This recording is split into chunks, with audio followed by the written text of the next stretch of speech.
মেয়েদেরকে তো অনেকেই অফার করে, তো সবগুলো তো আর আমরা মনে রাখি না। ছেলেদের শার্ট পরে ঘুরতাম, সাইকেল চালাতাম, তো ছেলেরা প্রেমের অফার দেওয়ার সাহসটা আমাকে স্কুল পর্যন্ত পায়নি। আমি যখন কলেজে তখন। বিয়ের জন্য কেমন পাত্র চান? ভালো মানুষ। আপনার প্রেমিক আপনাকে কি নামে ডাকে? গুল্লু। গুল্লু। আপনার জীবনে কতগুলো প্রেম এসেছিল? অনেক এসেছে, গুণে বলতে পারবো না, কারণ আমি এগুলো সব তো আর মেয়েদেরকে তো অনেকেই অফার করে, তো সবগুলো তো আর আমরা মনে রাখি না। ওকে, তো সেখান থেকে অনেক এসেছে। আপনি নিজে কত বছর বয়সে প্রথম প্রেমে পড়েছিলেন? আমি ছোটবেলা থেকে এত দুষ্ট ছিলাম, এত ছেলেদের মতো ছিলাম, ছেলেদের শার্ট পরে ঘুরতাম, সাইকেল চালাতাম, তো ছেলেরা প্রেমের অফার দেওয়ার সাহসটা আমাকে স্কুল পর্যন্ত পায়নি। আমি যখন কলেজে তখন থেকে। আপনার স্বপ্নের নায়ককে? আমার শখের নায়ক সালমান শাহ। স্বপ্নের নায়ক সালমান শাহ। ওকে, বিয়ের জন্য কেমন পাত্র চান? ভালো মানুষ। ওকে, কত সালে বিয়ে করতে চান? এটা তো আমি একদমই বলতে পারবো না, বিয়ে যখন আছে হয়ে যাবে। ওকে, এবার একটি কোয়েশ্চেন করি, নায়িকাদের বিলাসবহুল জীবনের রহস্য কি? নায়িকারা সবসময় গ্ল্যামারাস থাকে, যেরকম আমি যে সুন্দর করে সেজে এসেছি সেটা দেখে আপনাদের মনে হয় অনেক গ্ল্যামারাস, এর জন্যই এই প্রশ্নটা আসে, এই প্রশ্নটা করেন। আপনার প্রেমিক আপনাকে কি নামে ডাকে? দুটা নামে ডাকে, একটা ডাকে হচ্ছে গুল্লু। গুল্লু? আপনি কি গুল্লু? আর অন্য আদর করে ডাকে। গাল দুটো গুল্লু গুল্লু আছে, একটি সুন্দর। আচ্ছা, ওকে। না, ও এমনি ডাকে গুল্লু। ওকে, বিদেশ ভ্রমণে গেলে আপনার ছবি কে তুলে দেয়? ডিপেন্ড করছে ফ্রেন্ডের সাথে কি যাচ্ছি না ফ্যামিলির সাথে।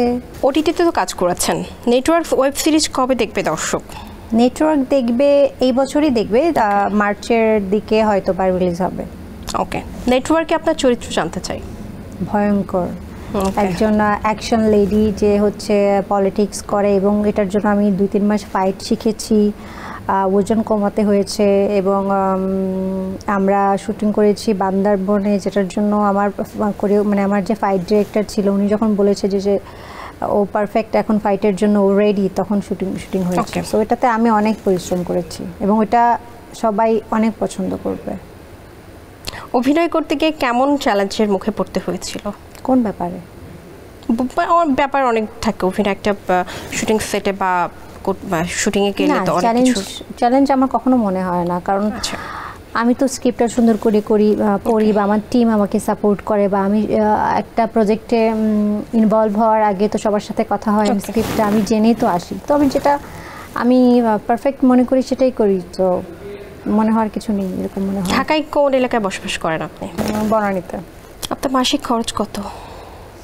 মাসিক আমার কোনো খরচ নেই, কারণ আমার ফ্যামিলি আমার সাথে থাকে, তো তারাই সব কিছু দেখাশোনা করে, তো আমার এক্সট্রা কোনো খরচ নেই। সিনেমায় নিজেকে কোন অবস্থায় দেখতে চান? সিনেমায় আমি দেখতে চাই আমার যেরকম ইচ্ছে, যে আমি ভালো ভালো গল্পে কাজ করতে চাই, ভালো সিনেমা করতে চাই, সেই নিজের স্বপ্ন তো অনেক দূর থাকে, ওই জায়গায় দেখতে চাই। নায়িকা হতে এসে বাজে প্রস্তাবের সম্মুখীন হয়েছেন? না, আমি তো জাস্ট শুরু করলাম, এটা আমার প্রথম ছবি, আমার সাথে এরকম হয়নি। দেশের বাইরে থেকে ওটিটি কাজের অফার পেয়েও করেননি কেন? না, আমার সাথে কোথায় কথা হয়েছে এটা? কলকাতা থেকে একটা কাজের অফার এসেছিল আপনার ওটিটিতে। ওই গল্পটা আমার কাছে মনে হয়েছে যে আমি এখন ওইটার জন্য ওই টাইপের ক্যারেক্টারটা আমি আরো পরে করতে চাই। ওকে, কোন স্বপ্নটি পূরণ করতে চান? কোন স্বপ্নটি? নিজেকে সাকসেস দেখতে চাই। আপনি কি সুখী? হ্যাঁ।